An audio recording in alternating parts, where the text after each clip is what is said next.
Ce nouveau roman s'intitule Infidèle et il suit un destin parallèle. Une mère marocaine prostituée qui s'appelle Slima et son fils Jalal. Son fils est au courant du métier de sa mère et il l'aide même à attraper et recruter les clients. Pendant tout le roman, on va suivre ces deux personnages à la fois dans l'amour et dans l'affrontement. Ils seront tous les deux dans l'opposition par rapport à leur pays, le Maroc, et par rapport à la politique menée au Maroc, et ils iront aussi sur un chemin inattendu, peut-être pour eux, peut-être pour les lecteurs, c'est celui de choisir la liberté à travers la religion musulmane. Mais une religion musulmane non pas comme on l'attend, non pas fermée comme on l'attend, non pas sclérosante comme on l'attend, mais une religion musulmane totalement réinventée. La mère finira à la Mecque et le fils finira à côté d'un terroriste islamiste. Sur ces deux chemins parallèles, si je peux dire, ils rencontreront d'autres personnages, des Belges convertis à l'islam, et surtout, il y aura une déesse, une femme qui sera quasiment à la place de Dieu et qui s'appelle Marilyn Monroe.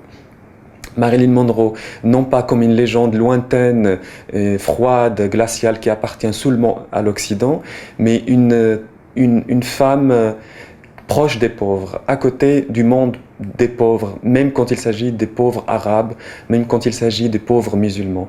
Donc, à travers un film qui est La rivière sans retour, à travers ce qui se passe dans ce film, elle va les accompagner, elle va les inspirer et elle va les mener jusqu'au ciel.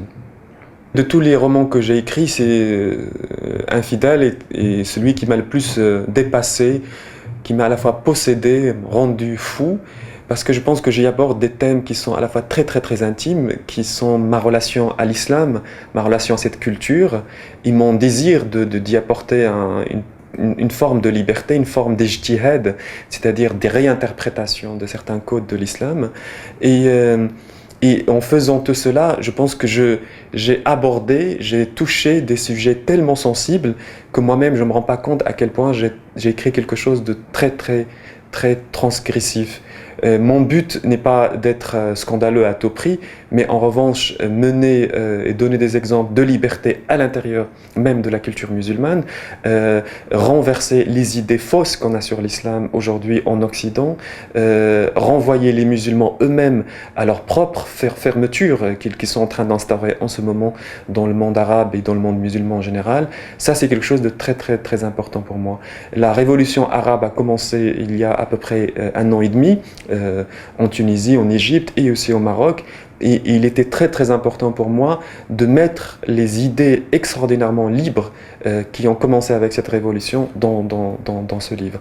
Voilà, donc c'est un livre qui parle de choses très intimes, de prostitution, d'islam, de terrorisme, de Marilyn Monroe, et qui essaie de faire un lien avec la révolution arabe qui, j'en suis sûr, va mener le monde arabe, va le sortir de l'obscurité qu'on essaie de lui imposer depuis quelques années.